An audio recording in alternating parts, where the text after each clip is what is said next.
નમસ્કાર ખેડૂત મિત્રો, હું આપનો સાથી મિત્ર સીબી જાદવ ઉર્ફે રાજુભાઈ. આજે આ વાડીની જે મુલાકાત કરી છે એ વાડીએ આજની તારીખમાં આ તમે જોઈ રહ્યા છો પાછળ મારી જે ખાસ કરીને બળદ, અને આ ખેડૂત જે છે એ બળદને હાંચવે છે અને એનું કામ ઓછું છે પણ છતાં પણ આ રીતે હાંચવે છે. તમે આ જોઈ શકો છો આ બળદને. અને આ બળદ એક દિવસના સમયે આજથી 20 વર્ષ પહેલા બળદ ઉપર જ આપણે ખેતી થતી, એટલે કે આ બળદનું ગાડું તમે જોઈ શકો છો. આજની તારીખમાં ખેડૂતની વાડી કે જે બળદ ગાડું હજી પણ એમને રાખ્યું છે.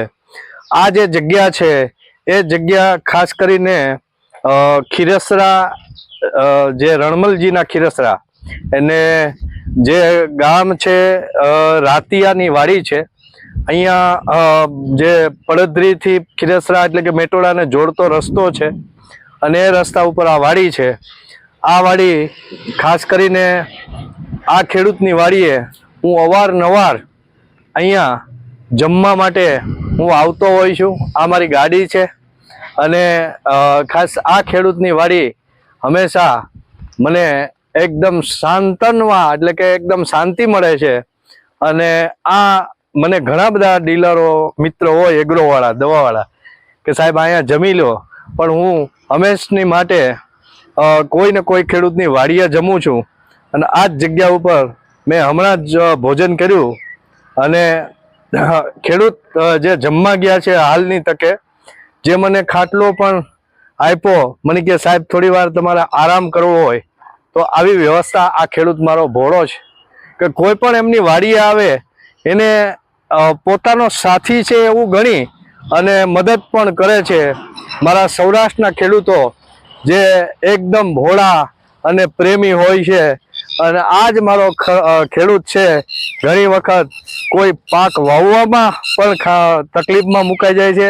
ઘણી વાર એમાં રોગ અને જીવાત આવતી હોય છે, જેને કારણે ઘણા બધા એગ્રોવાળા મન ફાવે એવી દવા આપી દેતા હોય છે કે જેમાં એને પ્રોફિટ વધારે મળતો હોય એવી દવા આપી દેતા હોય છે. ત્યારે મારે ખેડૂતને ખાસ કહેવું છે કે ખેડૂત મિત્રો, હવે દવાને અને કંપનીને તમારે ઓળખવી જરૂરી છે. ગમે તેવી દવા જો તમે આ ક્રોપની અંદર છંટકાવ કરશો તો તમને એનો ફાયદો મળવાનો ઉત્પાદનમાં જરાય અસર નહીં કરે.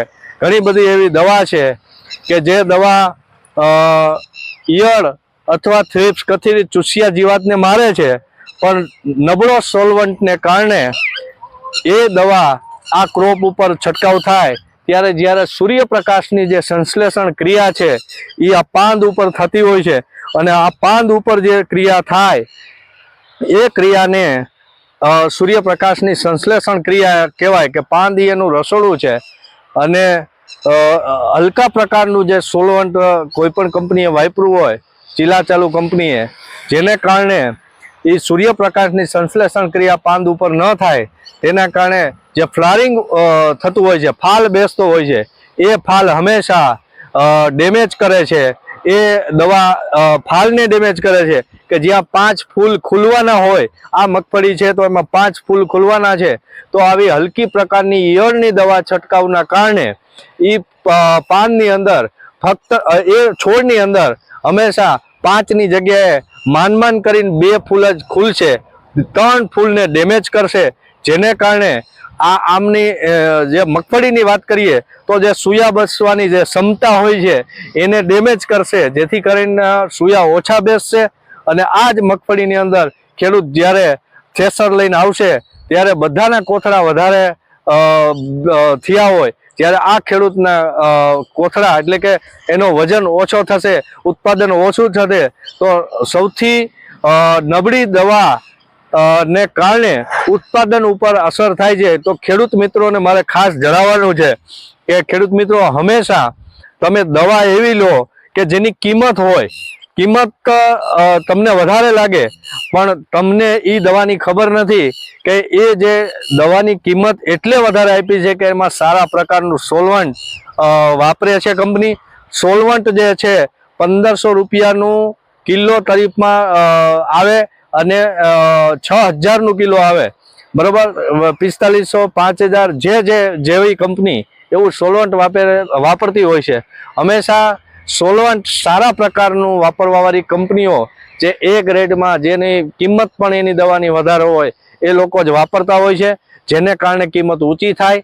અને જેનું સોલવન્ટ નબળું હોય, ટેકનિકલ બરોબર હોય પણ સોલવન્ટ ઓછી ક્ષમતાવાળું હોય તેને કારણે એ હંમેશા એ કહેવાય કે એની કિંમત ઓછી હોય અને એનો છંટકાવ થાય એટલે આ પાંદ ઉપર જે ખેડૂતોને જે અસર થાય છે ઉત્પાદનની એ છેલ્લે ખબર પડે છે. એને એવું થાય કે સસ્તી દવાની ઈયળ મળી ગઈ તો સસ્તી દવા છંટકાવ કરવાથી ઈયળ તો મળી જશે મિત્રો, પણ એનું ઉત્પાદન આરે કોઈ લેવા દેવા નથી. એ દવાને જે તમારો માલ થવાનો છે, ફાલ વધવાનો છે, એમાં પણ ડેમેજ કરશે. એટલે આજે મારે આટલું જ કહેવાનું હતું. હું ખાસ કરીને આ ખેડૂતને મુલાકાત નથી કરી, જમવા ગયા છે, પણ મારે જે વાત કરવાની હતી આ મગફળી વિશે એ મેં તમને જે કાંઈ વાત કરી છે એમાં વધારે માહિતી તમારે જોતી હોય તો મને કોમેન્ટ કરજો.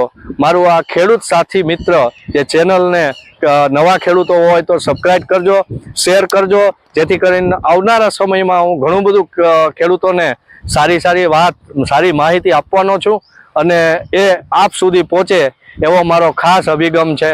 તો આભાર. આટલી વાત કરી અને હું આ વાતને મારી પૂરી કરું છું. થોડુંક કહેવાથી ઘણું બધું સમજી ગયા છો, તો આવતા સમયમાં હજી ઘણું બધું મારે ખુલાસા કરવા છે અને એ ખાસ કરીને તમારા હિતની વાત છે.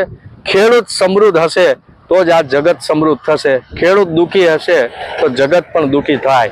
એ બે મતની વાત નથી કે ખેડૂતને હંમેશા જે કાંઈ જોઈ છે એ મળતું નથી અને ખેડૂત અજ્ઞાન છે એટલે આ બધા ધુતારા ધૂતી જાય છે.